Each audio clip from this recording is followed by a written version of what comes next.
الحمد لله رب العالمين اللهم صل وسلم وبارك على سيدنا محمد النبي الأمي وعلى آله وصحبه أجمعين وبعد.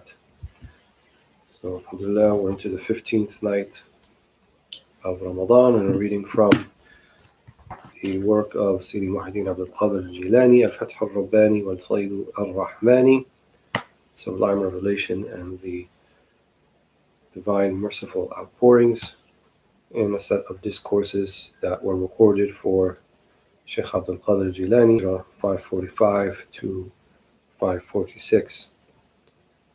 So we have reached the 49th majlis, the 49th discourse, and the Shaykh begins by recounting a story, one of the kibar of the Tabi'een, Abdullah ibn Mubarak, I think he was from the Tabi'een, if I'm not mistaken, where he says, rahimahullah, حكي عن عبد الله ibn مبارك رحمة الله تعالى عليه أنه جاء إليه في بعض الأيام سائل يسأله شيئا من الطعام فلم يحضر عنده شيء سوى 10 بيضات فرمى جاريته بأن تعطيه إياها فأعطته 9 وخبأت واحدة فلما كان وقت غروب الشمس جاء رجل ودق الباب وقال خذوا مني هذه السلة فخرج عليه عبد الله رضي الله عنه وأخذها منه فرأى فيها بيضا فعده فإذا هو 9 بيضة فقال لجاريته أين البيضة الأخرى كم أعطيت السائل فقالت أعطيته 9 وتركت واحدة تفطر عليها فقال لها غرمتين 10 هكذا كانوا في معاملتهم لربهم عز وجل كانوا يؤمنون ويصدقون بما ورد في الكتاب والسنة كانوا عند القرآن لا يخالفونه في حركاتهم وسكناتهم وأخذهم وعطائهم عاملوا ربهم عز وجل فربحوا في معاملته فلزموها رأوا بابا مفتوحا فدخلوه ورأوا بابا غير مغلوق فهجروه ووافقوه في غيره ولم يوافقوا غيره فيه وافقوه في بغضه لمن يبغض وفي حبه لمن يحب ولهذا قال بعضهم وافق الله عز وجل في الخلق ولا توافق الخلق في الله عز وجل انكسر من انكسر وانجبر من انجبر. We saw that phrase a lot. انكسر من انكسر وانجبر من انجبر. So whoever is broken by it, whoever is fixed by it, this is the haqq saying. So he says it is related concerning Abdullah ibn Mubarak that a beggar came to him one day, a sa'il, asking him for some food. He had nothing in store except for 10 eggs. So he ordered his maidservant to give them to the beggar, but she gave him 9 and hid one away. At the moment of the sun setting, a man came and knocked at the door saying, take this basket from me. So Abdullah radiallahu anhu went out to meet him and took the basket from him. Then he saw that it contained eggs, so he counted them, and lo and behold, there were 90 of them. He asked his maidservant, where is the other egg? How many did you give to the person who came before, the beggar? She replied, I gave him 9 and left one for us to eat for breakfast. Here, like maghrib, to break his fast, because he was probably fasting that day. So he told her, you have made us lose 10. So he was used to getting 100, or he expected to get 100 eggs. And so when based upon all of this is not said here, but you can infer it, al-hasanatu bi'ashrati amthaliha. So the hasana is like one hasana, one good deed counts as 10 with Allah subhanahu wa ta'ala. And so when he counted, he gave 10 eggs, or what he thought were 10 eggs, to the person who came asking for them. Then that's 10 times 10 is 100. So there's an expectation, or he would have thought that it would come back to him as times 10. But then when it came back as times 9, as times 10, in other words, only 9 eggs went out, that's when he asked his maid, where is the other egg? So it looks like you didn't give all of them away. You must have done something with the 10th one, because we only got 90 back instead of 100. So then the Shaykh says, such was their way of relating to their Lord. They always had faith and believed what is found in the book and in the Sunnah, as we just said. Hasanatu bi'ashri amthaliha, the hasanah, the one good deed, counts as 10 with Allah subhanahu wa ta'ala. So he took that to a literal degree because of his yaqeen, because of his certainty. So that's why the Shaykh said that. Such was their way of relating to their Lord. They always had faith and believed in what is found in the book and the Sunnah. They were servants of the Quran, and they would never go against it in anything they did, whether in action or at rest, whether taking or giving. They dealt with their Lord and found it profitable to deal with Him, so they made it their regular practice. This is what, this first story here is an example of mu'amalat al-Khaliq. So that you make your mu'amala, like your main relationship and your hem and your aspiration. We've touched on this thing before, but to make it solely Allah subhanahu wa ta'ala, to the degree that he didn't really see, the person coming asking the beggar, or then the generous person who brought him 90 eggs instead of 100. He's not dealing with those people per se. He's dealing with Allah subhanahu wa ta'ala. That's how he's looking at it. So they dealt with their Lord and found it profitable to deal with him. The profit then comes back to them both in this life and in the next. So they made it their regular practice. They saw that his door was open, so they entered it. And they saw that everyone else's door was closed, so they avoided it. They complied with his wishes, Allah's wishes regarding others, and did not comply with the wishes of others concerning him, concerning Allah subhanahu wa ta'ala. They concurred with him in his dislike of those he dislikes, both man yabghud, here he says hatred, but I wouldn't translate as hatred, and in his love of those he loves. This is why certain wise men said, agree with Allah, wafiq billah, where creatures are concerned, but do not agree, I would say comply with Allah subhanahu wa ta'ala where creatures are concerned. In other words, follow the command of Allah subhanahu wa ta'ala, not your whim, not your caprice, and not what they, or what you think they expect of you, or what they would like from you. And do not comply with khalq, with the creatures, with everyone else, where Allah is concerned. He who gets broken, and he who gets mended, يعني بهذا الكلام, with what he has said. So this mu'amala, this dealing with al-Khaliq, it's a higher level of looking at the world and looking at life and seeing people for what they truly are, and they're merely instruments of the divine will. And so that's why the Kibar, like Abdullah ibn Mubarak, Sa'id ibn Musayyib, and others we've talked about, and certainly Shaykh Abd al-Qadir al-Jilani, they dealt with people not as having expectations from them and seeking to gain something from them. They took to heart the hadith of the Prophet ﷺ, izhad fi dunya yuhibbuk Allah, wizhad fi ma'ad nas yuhibbuk nas. Renounce, forsake the dunya, and Allah will love you. In other words, He will give you this muwafaqah and this agreement and these meanings in your heart. That's kind of some of the fruits of Allah's love for us. And izhad fi ma'ad nas yuhibbuk nas, and renounce or forsake that which people possess, and then the people will love you. وَجُبِّلَتِ النُّفُوسَ عَلَى حُبِّ مَنْ أَحْسَنَ إِلَيْهَا is another one, that people have been accustomed to loving those who treat them well. And so we don't treat people well per se just to get their love, but we treat people well because when we treat people well, we are doing the muwafaqa, we are doing the compliance with Allah subhanahu wa ta'ala. So Allah asks us to comply in certain things, to do certain things. So we treat His creatures well. We treat His servants well. And all of His creatures, whether they're Muslim or non-Muslim, believer or non-believer, they even extended this to al-jamadat, al-haywanat, wal-jamadat, wal-nabatat.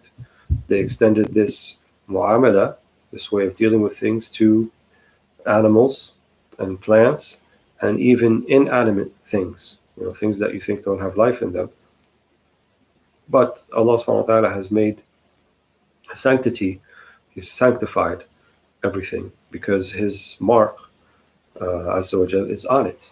Allah put it there, Allah created it. So, we don't disturb anthills for no reason, or beehives, or depopulate fish populations in the ocean, or cut off branches of a tree without some sort of higher purpose involved. we preserve the things that Allah subhanahu wa ta'ala has, put upon this earth, and even the jamadat. And so, rock formations and natural phenomena as they occur, by and large, we should leave them undisturbed. We should not, do anything to them unless there is a higher purpose. But out of abath, just out of pure frivolity and vanity and boredom to do these things, and you hear about these things today. You hear about young kids who go on highway overpasses, and it's happened enough that it's like a thing. They take a rock or something and they throw it on cars coming below, and several people have already been killed by just bored teenagers or bored kids who don't know what to do with themselves, don't have a purpose in life, just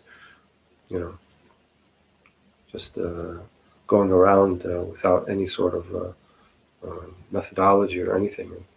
So we have a great blessing, a big ni'mah that Allah subhanahu wa ta'ala has given us. The way is there. We just have to walk it and practice it and seek it and give it its due. And then Allah subhanahu wa ta'ala, inshallah, He will ennoble us beyond just the mere the ennoblement that human beings receive for being human beings, but even a higher ennoblement. So this is a little bit of a long majlis, so I'm going to be skipping around a little bit, just to pick on some points. Some things that have been kind of said already, so I'm not going to repeat them. He cites he says in one of the books, and this is on page 292 for those who are following.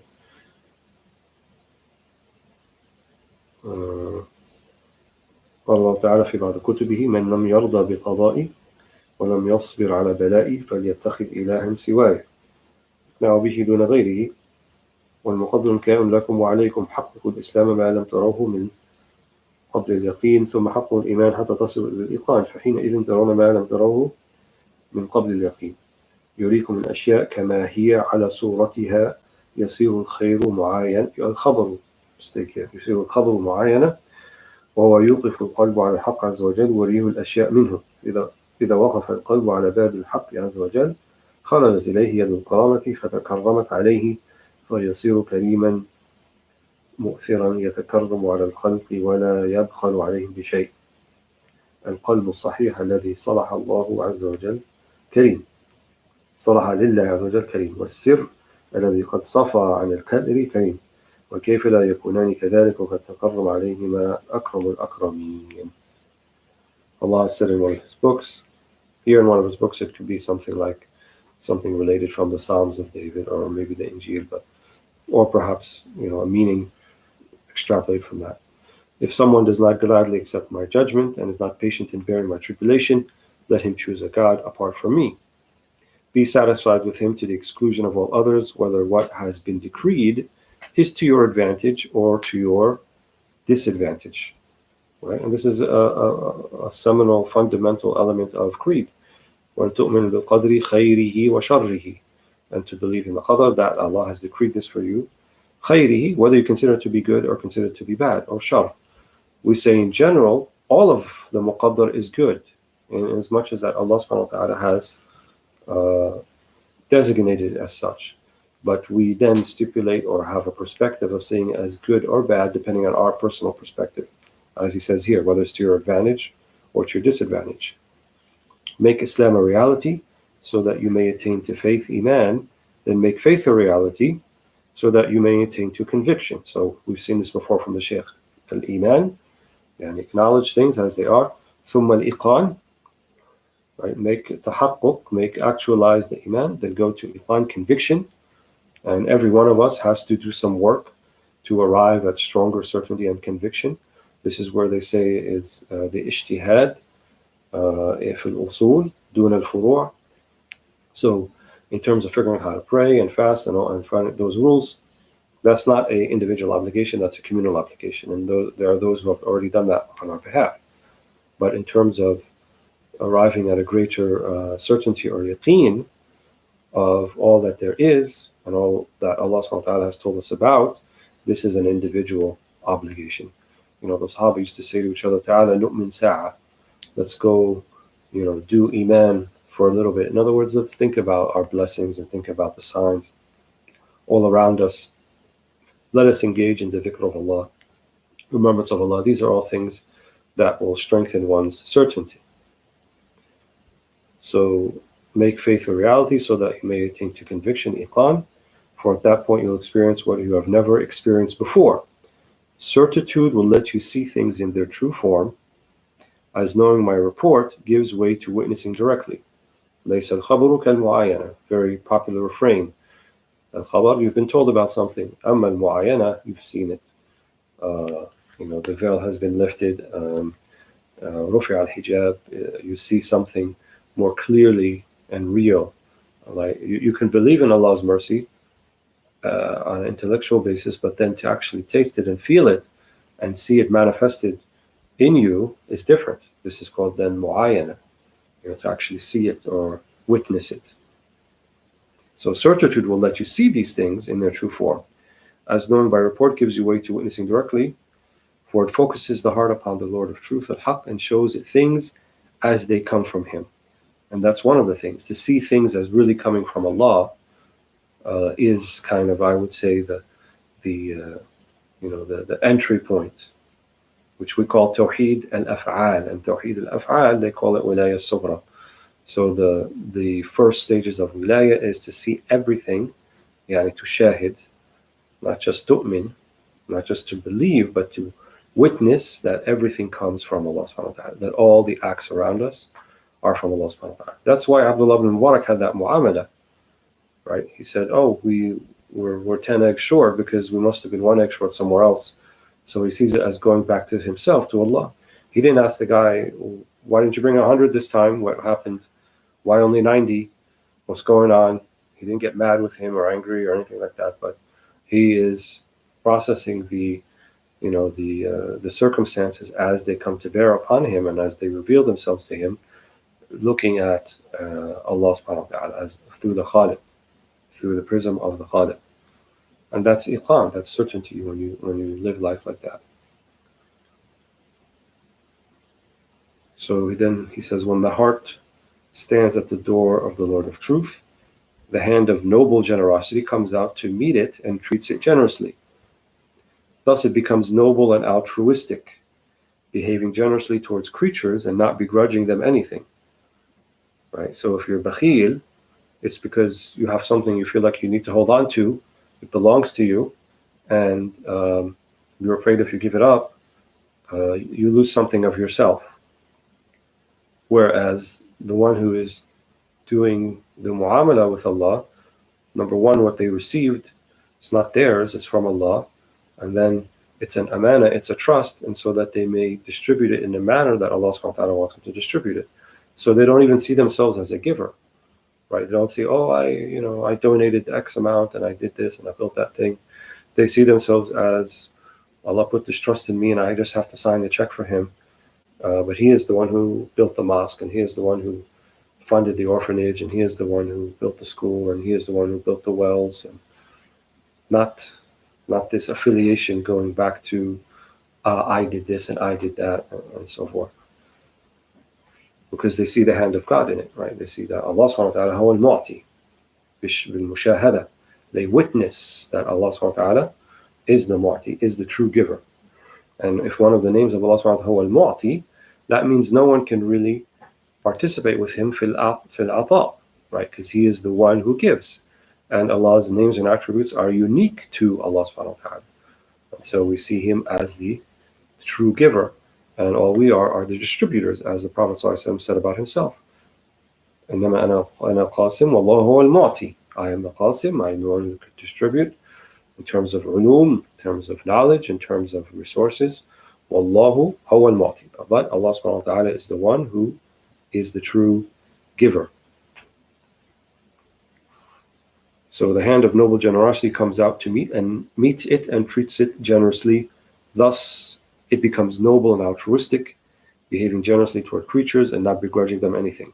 The sound heart, one that is worthy of Allah subhanahu wa ta'ala, is nobly generous, kareem.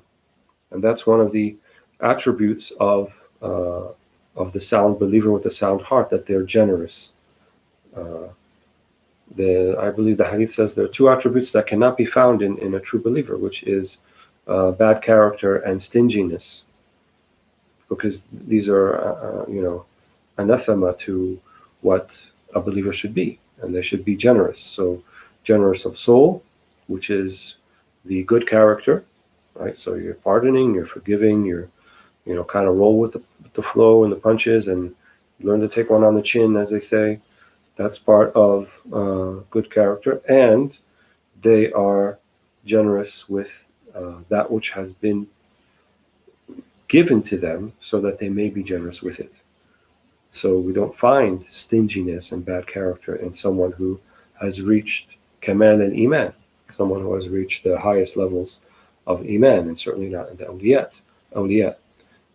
And we know the hadith of the Prophet ﷺ concerning this particular month, that Jibreel said about the Prophet ﷺ that he was the most generous of people, and he was most generous in the month of Ramadan, كالريح المرسلة, like the gentle breeze. So we generosity of soul and generosity also of hand, or of resources. Then he says, the innermost being, the sir, one that has been purified of murky confusion, is nobly generous. So the sir also can be generous. So what is the sir? The innermost being. And that is what receives the ma'ani, the nafahat, the ilhamat from Allah subhanahu wa ta'ala directly, right? Comes to your sir, comes to your innermost being. The same sir that replied in the affirmative when it was asked, Alastu bi rabbikum, am I not your Lord? And it said, Bala shahidna. Truly we have witnessed. And so the generosity of your sir, of your innermost being, means that it's going to be freely giving. Freely giving means, as I said, able to absorb people, and also able to embody the state that will bring people to Babullah, that will bring people to the door of Allah subhanahu wa ta'ala. And that's why when we're around people who we know to have some type of secret that Allah has given them, there's this raha, there's this ease, and there's this like all your humum, all of the things that you were worried about, and your trepidations and your worries and your anxieties go away. And many of us have remarked, like, we would have all these questions, and then we're in the presence of this person, and then no more questions. There's nothing that's really pressing now anymore. Everything just feels like the way it's supposed to be, right? And that yaqeen that we find in the awliya, it's like, it's contagious, for lack of a better word, maybe not the best word to say in these particular times, but, you just be in the proximity of these people. And proximity doesn't have to mean physical closeness. It could also mean spiritual closeness. You could be separated by thousands of miles, or you can be even separated by hundreds of years and centuries. But if you have the connection, if you have the sila to them, even if they've gone and passed to the next world, but your love for them will connect you to them. So our love for the Prophet ﷺ connects us to him, ﷺ, and then that utmost yaqeen that no one had more than him, or ever have more than our Prophet ﷺ, then can find its way into our heart.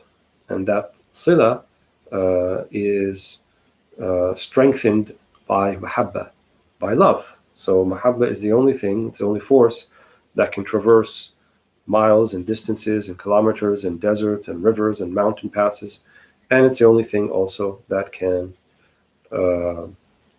time travel, for lack of a better word. So you don't have to be connected even, you don't have to be contemporaneous, you don't have to be living in the same time, but the love of someone, even if they were hundreds of years ago or even 1,000 years ago, need not be a barrier to having a connection, a spiritual one, to that person. So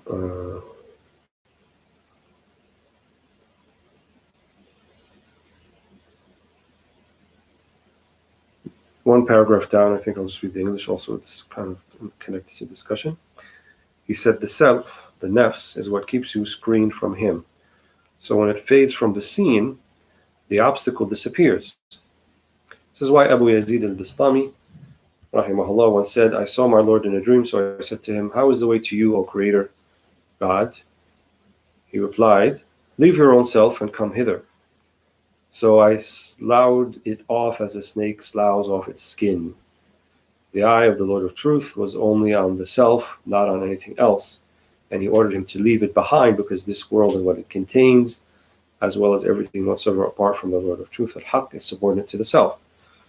This world belongs to it, and it's mahbuba, it's beloved, and the hereafter belongs to it too. For Allah has said, and therein is that all selves anfus, desire, and eyes find sweet, talking about the next life.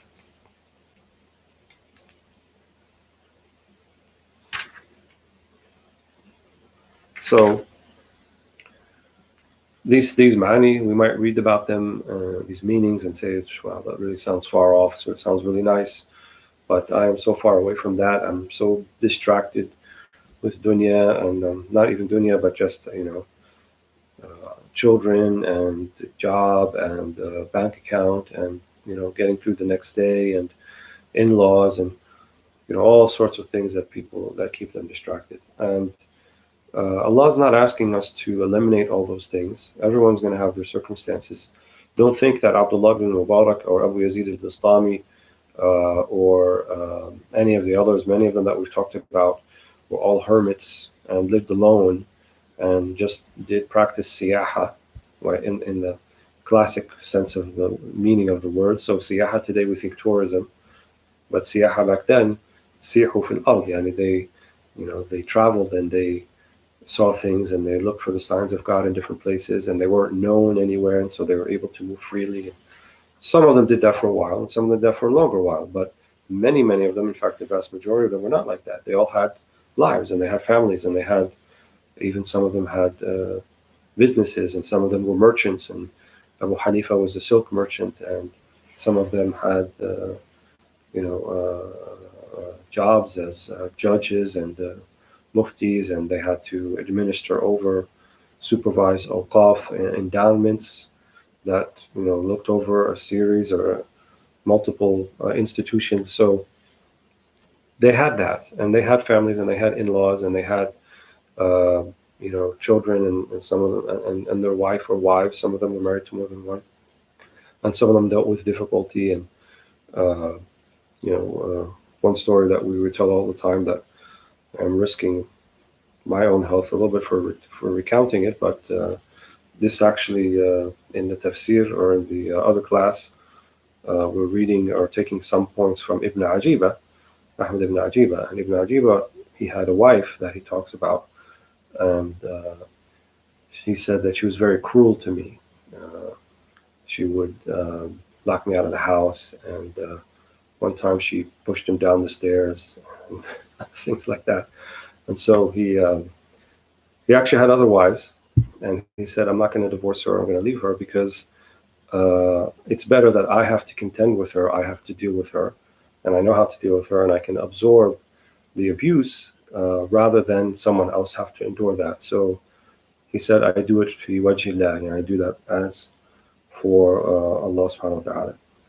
So obviously not to make light of domestic abuse or anything like that, because it does go both ways. But in Ibn Ajiba, he's kind of making the point that he had difficulties in life too, and he had, some of them had children that didn't grow up to be like the Shaykh Imam Malik. It said that his son was not at all interested in anything of ilm, and it was his daughter who would put her ear by the door and hear the classes that were going on in the hadith being narrated, and she became a alima, and yet the one of the sons was not interested. And so they all had their issues, they all had things in life, and just because someone would consider them to be a wali or min al-kibar or one of the saints or full package Muslim, whatever you want to call it, didn't mean they didn't have their circumstances and difficulties in life, and doesn't mean Allah subhanahu wa ta'ala is going to kind of brush that all aside so you can kind of camp out in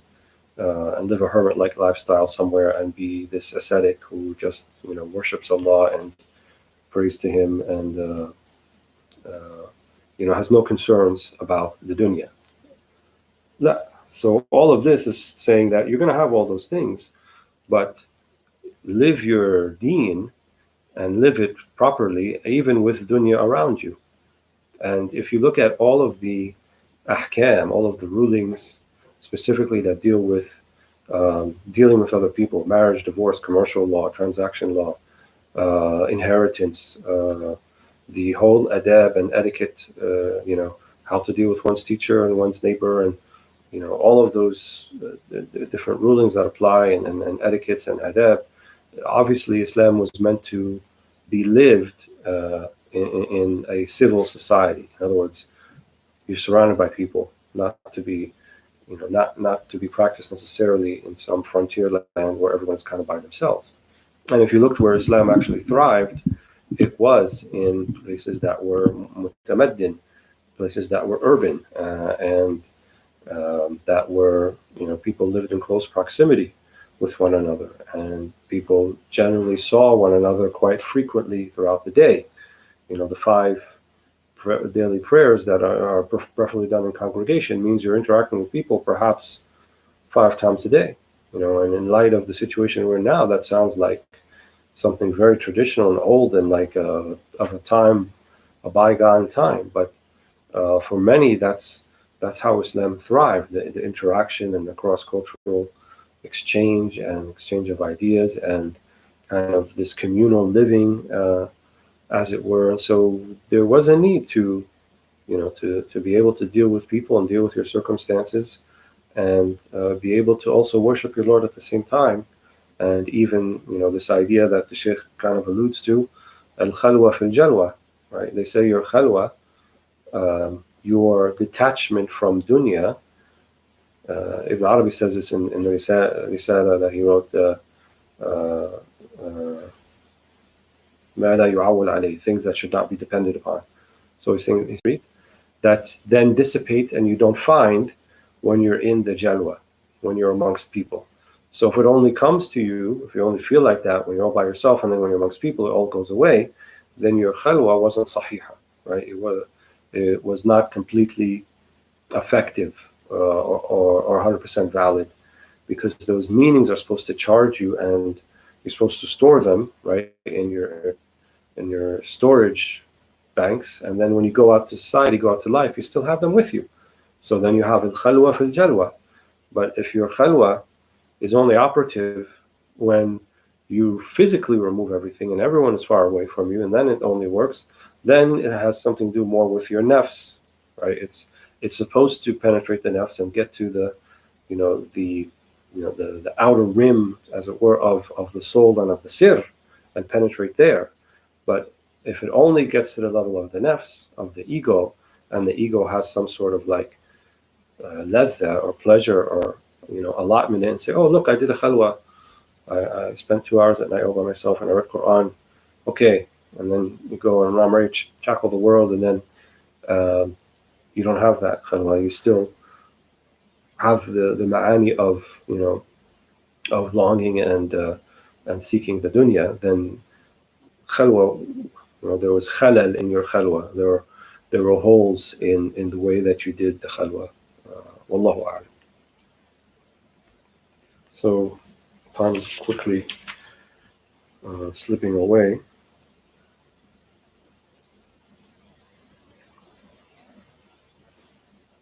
So I'm going to read one more excerpt.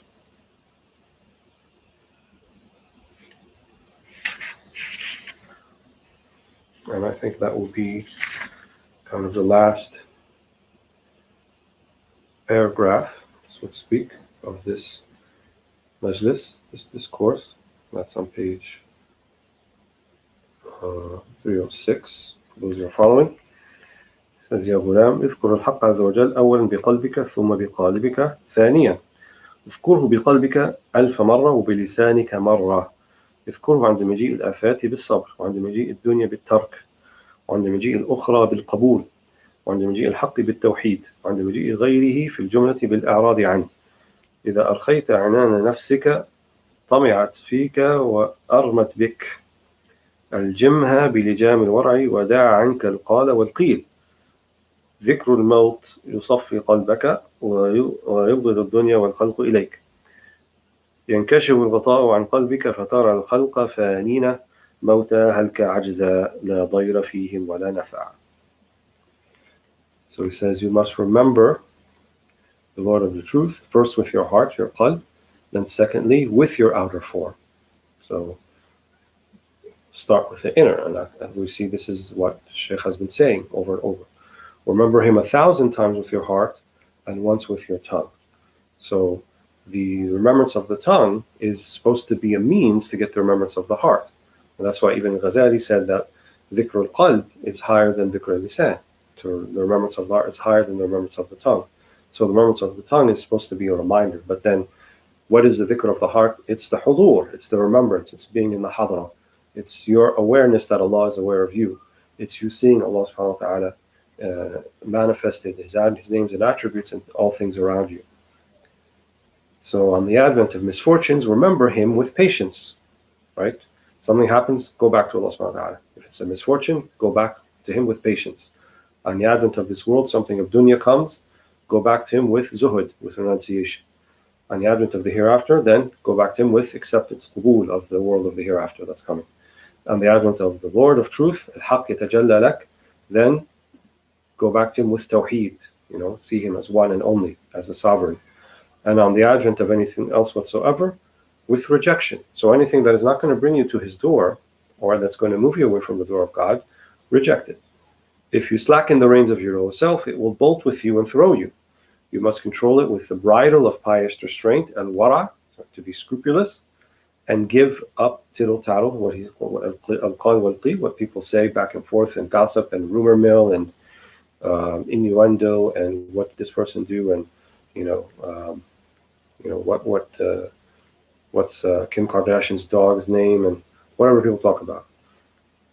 Qila wal-qal.